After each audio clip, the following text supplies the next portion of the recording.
जब जब राजस्थान कर्मचारी चयन बोर्ड की भर्तियों का रिजल्ट जारी होता, जूनियर अकाउंटेंट, पटवारी, ग्राम सेवक, 4th ग्रेड भर्ती, कट ऑफ आसमान को छू जाती।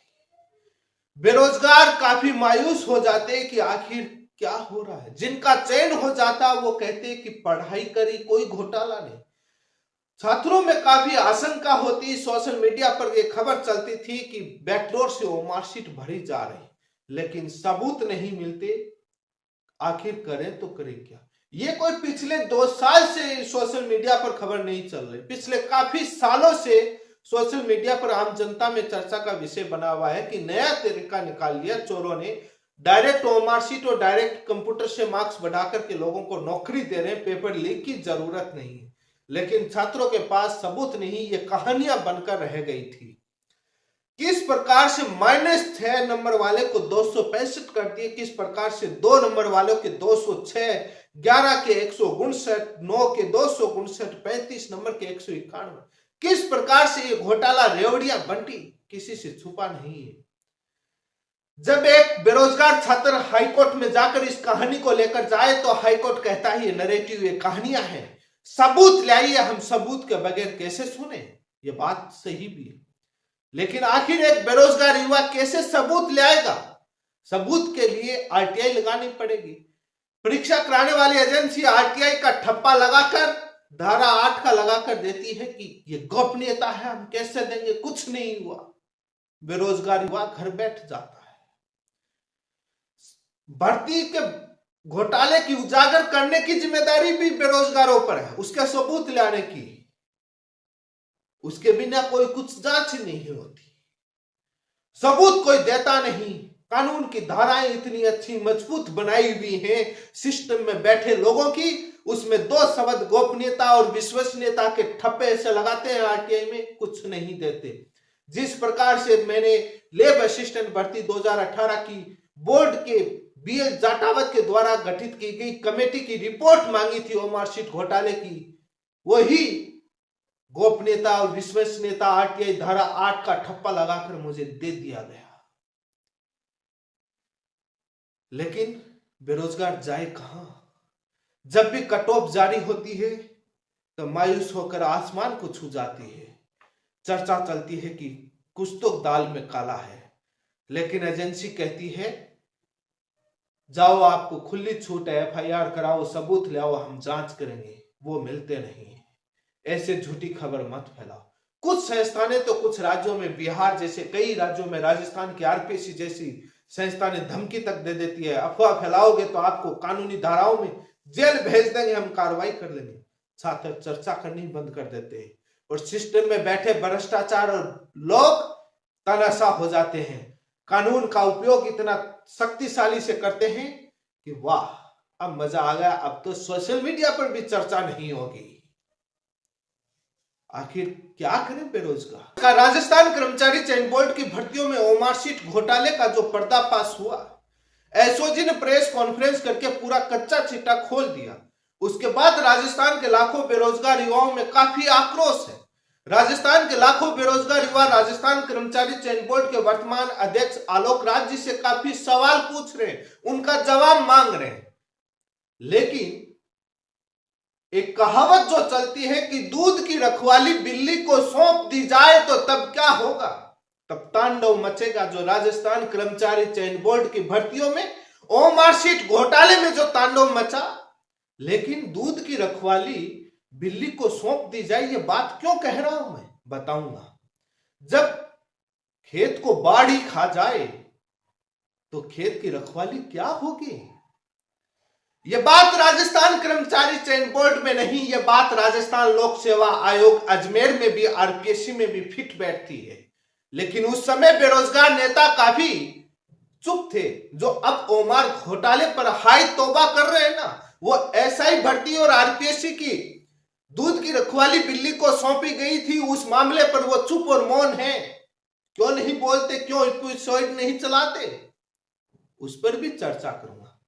लेकिन यह घोटाला कितने लाखों करोड़ का है और इसका पर्दाफाश कैसे हुआ, किसकी मुख्य भूमिका है। कितना पुराना और वर्तमान की 4th ग्रेड पटवारी, वीडियो, जूनियर अकाउंटेंट तमाम भर्तियों को लेकर इस वीडियो में विस्तार से चर्चा करूंगा। कई महत्वपूर्ण सवाल है। क्या चोर इतना ईमानदार कि 2018 की भर्तियों में ओमार शीट घोटाला करेगा, छेड़छाड़ करेगा, अपने लोगों को नौकरी लगाएगा, लेकिन 2018 की भर्तियों के बाद वो ईमानदार हो जाएगा? ठीक वैसा ही ईमानदार होगा जैसे रीट 2021 में लेवल 1 का पेपर स्ट्रॉन्ग रूम से चोर ने नहीं चुराया, लेवल 2 का चुराया। उस समय बीजेपी पार्टी ने काफी कहा कि चोर कितना ईमानदार, लेकिन वही चोर जब आरपीएससी की एसआई भर्ती में मामला उठता है और हाईकोर्ट में दलील दी जाती है, तब राजस्थान सरकार, वर्तमान बीजेपी सरकार की तरफ से एजी दलील देते हैं कि रामूराम रायका ने पेपर अपने बेटे को ही पढ़ाया। बाबूलाल कटारा ने पेपर इसलिए निकाला कि वो अपने भतीजे और रामूराम रायका के बेटे बेटी को पास कराना, बाकी किसी को नहीं दिया।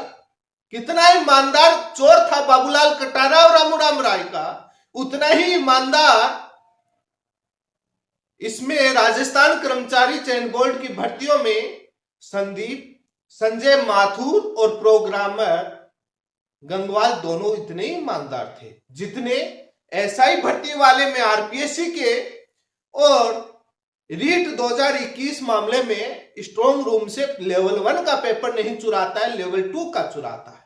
कितनी ईमानदारी! आजकल चोर भी ईमानदार होने लग गए। कैसे? कई सवाल, महत्वपूर्ण सवाल हैं। कैसे? मैं राजस्थान कर्मचारी चयन बोर्ड के अध्यक्ष आलोक राजी से कुछ सवाल है। हम विश्वास कैसे करें कि आधार पर माने कि जो वर्तमान जो राजस्थान कर्मचारी चयन बोर्ड में जो तकनीकी के जो ये हेड थे संजय माथुर और जो गंगवाल जो प्रोग्रामर हैं, और जो अभी भी बना हुआ है ये संजय माथुर, कैसे किस आधार पर माने कि 2018 की भर्तियों के बाद, उन 3-4 भर्तियों के बाद इन्होंने कोई घोटाला या भ्रष्टाचार नहीं किया और अपने लोगों को नौकरी नहीं लगाया और ओमार शीट के साथ छेड़छाड़ नहीं करे? हम किस आधार पर माने? ये क्या संजय माथुर और जो गंगवाल जो प्रोग्रामर, इन दोनों को महात्मा बुद्ध की तरह बरगद के पेड़ के नीचे ज्ञान की प्राप्ति होगी? क्या गंगा में हरिद्वार जाकर नहाकर आगे पाप धोकर के आगे से पाप नहीं करेंगे? किस आधार पर माने कि आगे की भर्तियों में इन्होंने भ्रष्टाचार नहीं किया? इस बात को राजस्थान कर्मचारी चयन बोर्ड के अध्यक्ष साफ करें। क्या इनको उन जिम्मेदारियों से दूर हटा दिया गया? रिजल्ट बनाने, ओमार शीट स्कैन होने, भर्ती की तमाम प्रोसेस से इनको दूर हटा दिया गया जिससे ये उस मामले में इंटरफेयर नहीं कर सके किसी भी तरीके? पता नहीं, ये बात तो राजस्थान कर्मचारी चयन बोर्ड के अध्यक्ष ही बताएंगे। लेकिन किस आधार पर माने, सबसे बड़ा सवाल है।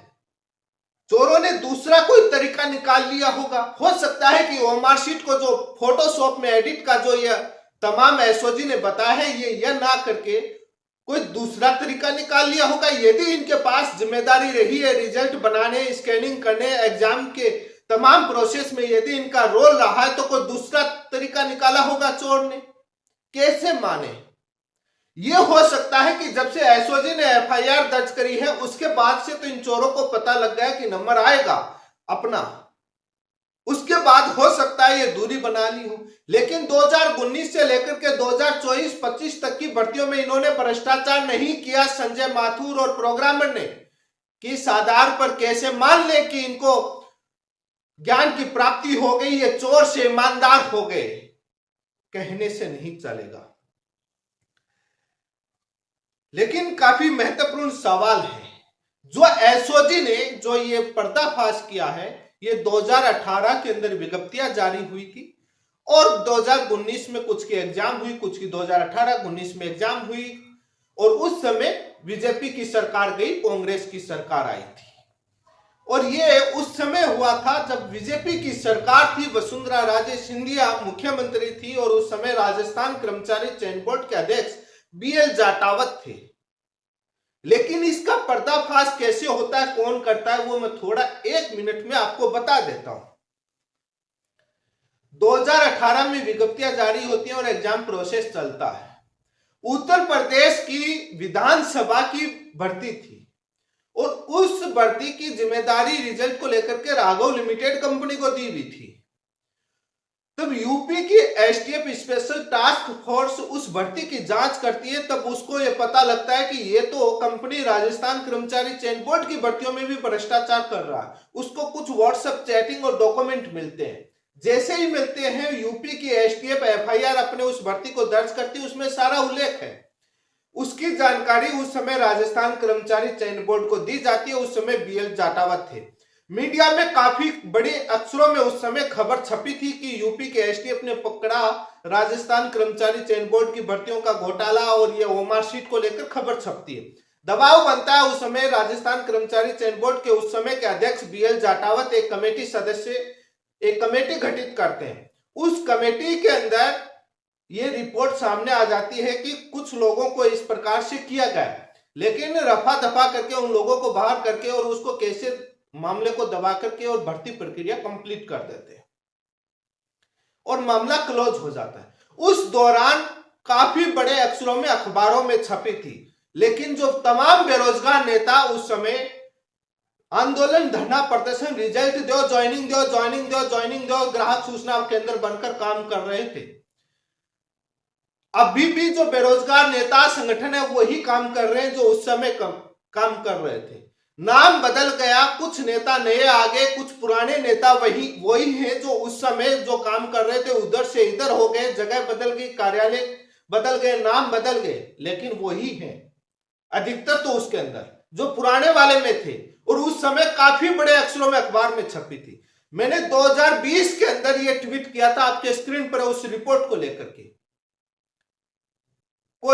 उसके बाद मैंने कई दफा राजस्थान कर्मचारी चयन बोर्ड के अध्यक्ष आलोक राज जी को ट्वीट किया था कि आपके बोर्ड के टेक्निकल प्रोग्रामर और तमाम लोग, टेक्निकल लोग इसमें शामिल है, कई। और मैंने कई बार राजस्थान कर्मचारी चयन बोर्ड के अध्यक्ष से निवेदन किया कि गंदगी को साफ करो, बोर्ड में पुराने जो सालों से जमा हुआ स्टाफ, एमटीएस से लेकर के जो यूडीसी, एलडीसी, सेक्रेटरी सब नया लगाओ।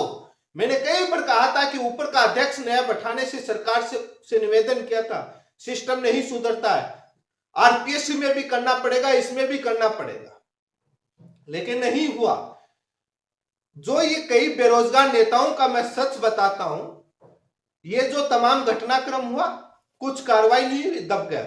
उसके बाद सच बेधड़क टीवी न्यूज चैनल के रिपोर्टर कुणाल भटनागर को एक जानकारी मिलती है।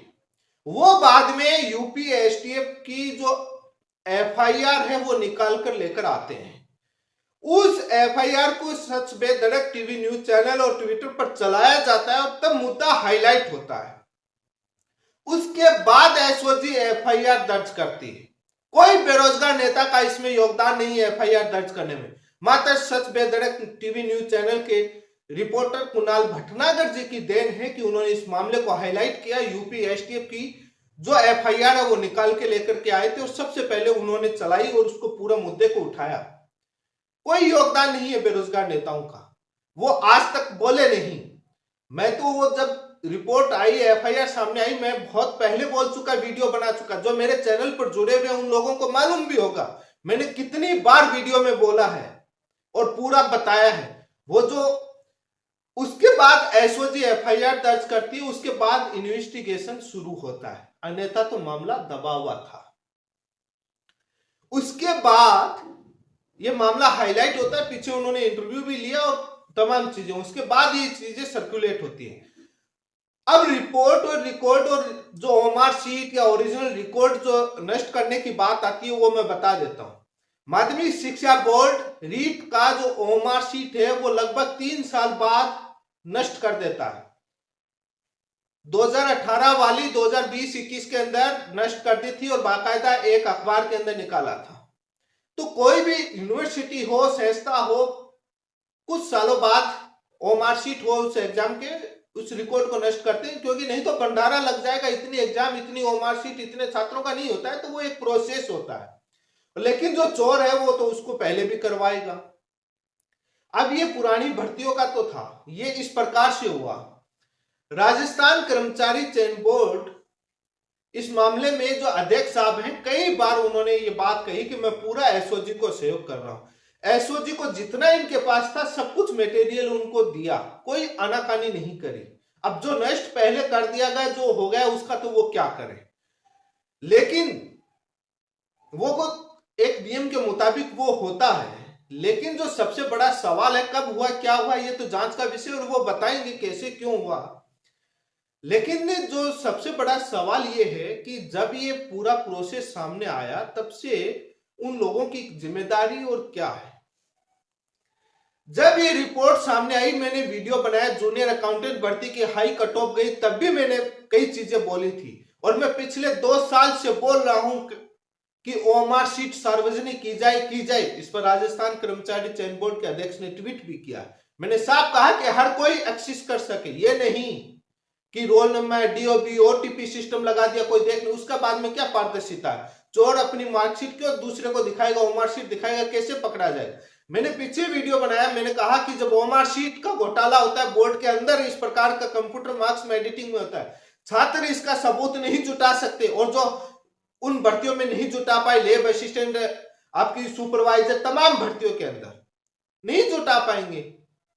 लेकिन जो सबसे बड़ा सवाल, जो ये बेरोजगार नेता जो एपिसोड ला रहे हैं, ये कुछ भी नहीं नया नहीं ला रहे हैं। कई बेरोजगार नेता जब से ये मामला आया काफी हाई तौबा कर रहे हैं, उछल रहे हैं। जब आरपीएससी वाला मामला होता है तब मौन क्यों हो जाते हैं? जीभ माउली ले जाती है, जीभ कट जाती है क्या? ये हाई तौबा क्यों कर रहे हैं इतना? क्योंकि राजस्थान कर्मचारी चयन बोर्ड के वर्तमान अध्यक्ष आलोक राज जी ने कई दुकानों पर ताला लगा दिया। जो ये सूचना केंद्र, ग्राहक सूचना केंद्र बनकर के सूचना के रूप में जनता को हलवा देकर के जो अपना धंधा चलाते थे, दुकानें चलाते थे, वो बंद कर दिया डायरेक्ट ट्विटर पर। कई संगठन, कई नेताओं ने उनकी ट्विटर आईडी का विरोध भी किया था, लेकिन जनता उनके साथ थी और ये चला, क्योंकि उनकी दुकानें बंद हो रही थी, वो कुछ कर नहीं पाए। वो इसलिए कि ये अध्यक्ष साहब चले जाएं तो अपनी दुकान फिर से शुरू हो जाए उसी सूचना के नाम पर, नहीं तो दुकान बंद होएगी। ये तब कर रहे हैं। नहीं, आरपीएससी वाले पर मौन क्यों? इससे बड़ा घोटाला आरपीएससी के अंदर है। ईडी की चार्जशीट पढ़ लीजिए, किस प्रकार से डाइनिंग टेबल पर नाम शेयर करते थे इंटरव्यू का, एक शब्द नहीं बोलते। बाबूलाल कटारा, रामूराम राय का तमाम भर्तियों में किस प्रकार से बेचते थे। अरे ये तो ओएमआर शीट है, वो तो पेपर लेकर निकाल लेकर चले जाते थे। तब मौन। हो सकता है किस्त ना पहुंची होगी, किस्त के लिए कर रहे होंगे हाई तौबा, पता नहीं। लेकिन सवाल यह भी है कि काफी नेता तो वही है, नए संगठन, पुराने संगठन इधर उधर ट्रांसफर हुआ है। जब ये मामला अखबार में उठा था तब इतने साल चुप क्यों थे, क्यों नहीं बोले? जो ये अपना एपिसोड जारी कर रहे हैं, कुछ नहीं कर रहे। ये ईपी जो यूपी एसटीएफ की एफआईआर जो कुणाल भटनागर जी जो लेकर आए थे, उसी को पढ़कर उसी में से मसाला निकाल कर बता रहे, जो मैं 12 महीने पहले आपको बता चुका और पोस्ट करके वो पूरी एफआईआर दिखा चुका। जो वो आज कर रहे हैं, एसओजी के एफआईआर पढ़ रहे हैं, कुछ नहीं कर रहे, उसी मसाले को पढ़ रहे हैं। कोई नया कुछ भी नहीं है उनके पास। आज कर रहे हैं जब पूरी जनता के सामने नंगा हो गए, नहीं तो पूरे चुप बैठे हुए थे, एपिसोड गायब था। हम हजारों बार बोल चुके, आप लोगों ने मेरे चैनल पर देखा होगा 21 मिनट का वीडियो, 5 मिनट का वीडियो, मैंने पूरी चीजें 12 महीने पहले ही और 2020 के मैंने ये ट्वीट कर दिया था। लेकिन काफी गंभीर सवाल है, ये क्रेडिट लेने की कोशिश हो रही है, कुछ नहीं। क्रेडिट तो उनको धन्यवाद कहो कुणाल भटनागर जी को, रिपोर्टर साहब को, जो काफी उन्होंने बहुत मेहनत करी और काफी अपनी जिंदगी को रिस्क पर लगा करके इस मामले को वो उठा रहे हैं।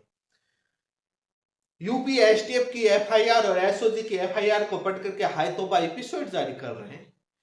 एसआई भर्ती वाले पर एपिसोड जारी नहीं होता, आरपीएससी के बाबूलाल कटारा, रामूराम रायका पर एपिसोड जारी नहीं होता, ईडी की चार्जशीट पर एपिसोड जारी नहीं होता, आरपीसी वाले पर मामले पर पूरे पर चुप रहते हैं, चाहे उसमें ईओ आरओ, चाहे उधर से सेकंड ग्रेड एसआई भर्ती, तमाम किस प्रकार से पूरी हैरानी की बात है।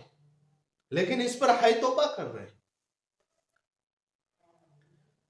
जब अखबार में आया था तब रिजल्ट जारी करो, ज्वाइनिंग करो, ज्वाइनिंग करो, पीछे वही नेता घूमते थे, आगे नेताजी, पीछे शिष्य। वो आज उसी नया नाम लेकर के उसके अंदर वो शीशे बने हुए, नेताजी बने हुए।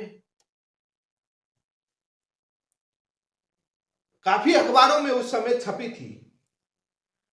मैं राजस्थान कर्मचारी चयन बोर्ड के अध्यक्ष आलोक राज जी से मैं एक सवाल, एक मेरा निवेदन है।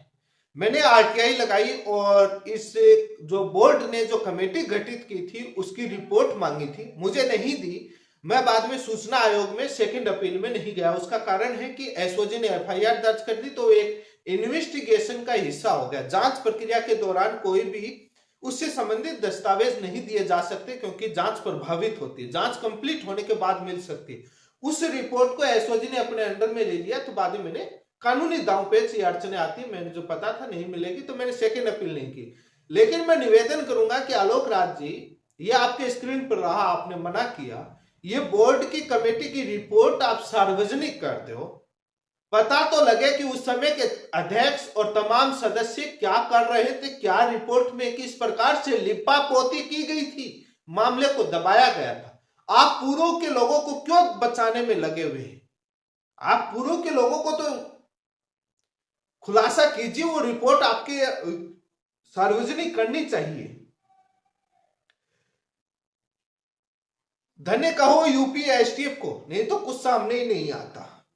यूपी एसटीएफ यदि उस समय मामले की जांच करती, उस समय आया, सामने नहीं आता। लेकिन उससे सामने आया, अखबारों में छपा, तब बेरोजगार नेता क्या कर रहे थे जो आज इधर से उधर है? ज्वाइनिंग दो, ज्वाइनिंग दो, रिजल्ट जारी करो, रिजल्ट जारी करो, धरना प्रदर्शन, भर्ती पूरी करो, जल्दी करो। उस समय भी काफी लोग उसको लेकर के आवाज उठी थी, क्योंकि मैं 2018-19 के अंदर ट्विटर आईडी बनाई थी लेकिन नहीं था उस पर इतना इन्वॉल्वमेंट। 2020 में मैंने यूट्यूब चैनल बनाया, उसके बाद पोस्ट करने और बहुत सारे अपडेट, लेकिन जब से आया तब से लगातार उठा रहे हैं। और 2020 के अंदर मैंने ट्वीट किया है, लेकिन वो क्या कर रहे थे? अब सवाल यही है कि हम कैसे मान लें कि 2019 की भर्तियों के बाद अभी तक की भर्तियों में इन चोरों ने गड़बड़ी नहीं की। संजय माथुर और तमाम लोगों ने जो टेक्निकल, ये लोग क्या हटा दिए गए उन जिम्मेदारियों से? पता नहीं कैसे मान ले। क्या चोर को ज्ञान की प्राप्ति हुई, वो ईमानदार हो गए, पहले चोर और उसके बाद ईमानदार हो गए?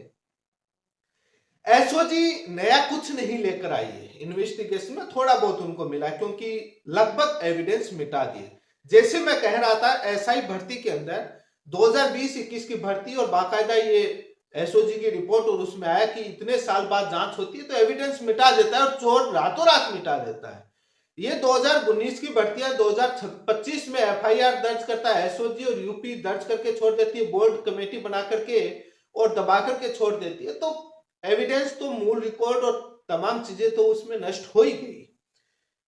एसओजी जो बोर्ड की जो रिपोर्टें और कुछ और अनुसंधान करके, ये बोर्ड की जो रिपोर्ट है उस समय बीएल जाटावत ने बनाई, उसके अंदर ही कई नाम थे ये 20-30 लोगों का कि इसका इस प्रकार से उनको बाहर किया, बाद में ये किया वो किया, दबा दबो करके रिजल्ट जारी कर दिया कि ये हमने छंटनी कर लिए, जो जो पकड़ में आ गए। और लेकिन सबसे बड़ी गलती है कि उस समय के बोर्ड के अध्यक्ष और सचिव कौन थे, सदस्य कौन थे जो इसको राजस्थान के अंदर एफआईआर दर्ज नहीं करवाई? ये सबसे बड़ा सवाल है।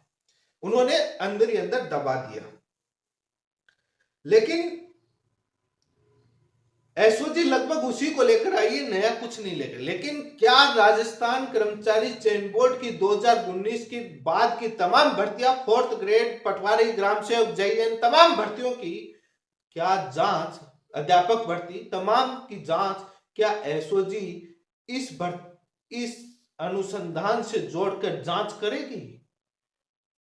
या मान लेगी कि ये चोर इतने ईमानदार थे कि 2019 की भर्तियों के बाद इन्होंने जांच नहीं करी? क्योंकि उनसे पूछताछ में चीजें सामने आएंगी और ये चीज खंगालनी होगी एसओजी को कि इन चोरों ने बाद में क्या गड़बड़ी की। राजस्थान कर्मचारी चयन बोर्ड ने इन चोरों को क्या क्या जिम्मेदारी दी गई थी, ये तमाम चीजें जांच का हिस्सा, और ये समय आने पर, खुलासा होने पर ही पता लगेगा। अब एसओजी क्या करती है क्या नहीं करती है वो समय आने पर ही पता लगेगा, पहले तो कुछ कह नहीं सकते। लेकिन जो एसओजी ने जो जांच करी, तमाम रिपोर्टें और तमाम चीजें, दूध की रखवाली बिल्ली को सौंप कैसे दी गई, बाड़ी खेत को कैसे खाए। जब ये पूरा मामला बीएल जाटावत और यूपीएसटी ने सौंपा और बीएल जाटावत ने जांच करी, तो एक कमेटी बनाई, उसके अंदर संजय माथुर को सदस्य बना दिया। तो दूध की रखवाली बिल्ली को सौंप दी गई। संजय माथुर बताएगा कि भाई ये इसमें मैं ही हूं, मैं ही चोरी की थी और मैंने इतना लाखों का। कैसे वो, उस कमेटी का क्या मतलब रहा। सेम आरपीएससी ने एसआई भर्ती 2021 में जब वो एफआईआर दर्ज हुई, मामला सामने आया, उसकी जांच के लिए उस कमेटी के अंदर सदस्य बाबूलाल कटारा को बनाया गया। उस पर बेरोजगार नेता चुप है। उस दूध की रखवाली बिल्ली को सौंपी गई, उस पर चुप है बेरोजगार नेता। सेम प्रोसीजर, सेम जो घटनाक्रम है वो आरपीएससी वाले में हुआ है उस जांच कमेटी के अंदर, लेकिन उस पर नहीं बोलेंगे, इस पर बोलेंगे, क्योंकि यहां दुकानें बंद कर दी। ये जो तमाम जो कांड है, ये जो घटनाक्रम है, ये पुरानी भर्तियों का, लेकिन नई भर्तियों पर हम भरोसा कैसे करें, सबसे बड़ा सवाल। उन चोरों की ड्यूटी क्या थी, क्या प्रोसेस, क्या उनको हटाया गया। हो सकता है चोर ने कोई दूसरा तरीका निकाला हो, और भी चोर बन गए होंगे जो उस समय नहीं थे कि यार संजय माथुर ने तो इतना करोड़ रुपए कमा लिया, अपन बैठे क्या कर रहे हैं ईमानदारी का। तमाम जानकारियां तमाम कर्मचारियों की उस समय रहे, बाद में रहे, सबके मोबाइल जब्त करके जांच होनी चाहिए, क्योंकि खेल बाद में अंदर शुरू होता है तो बाद में सारे ऐसा नहीं होता है। अब देखते हैं कि राजस्थान कर्मचारी चयन बोर्ड के अध्यक्ष क्या कहते हैं और क्या वो सफाई देते हैं और क्या क्या जिम्मेदारी, वो जांच का हिस्सा क्या सामने आता है। भविष्य के गर्त का मामला है, लेकिन जिस प्रकार से कट ऑफ हाई जा रही है, सबके रोंगटे खड़े हो रहे हैं।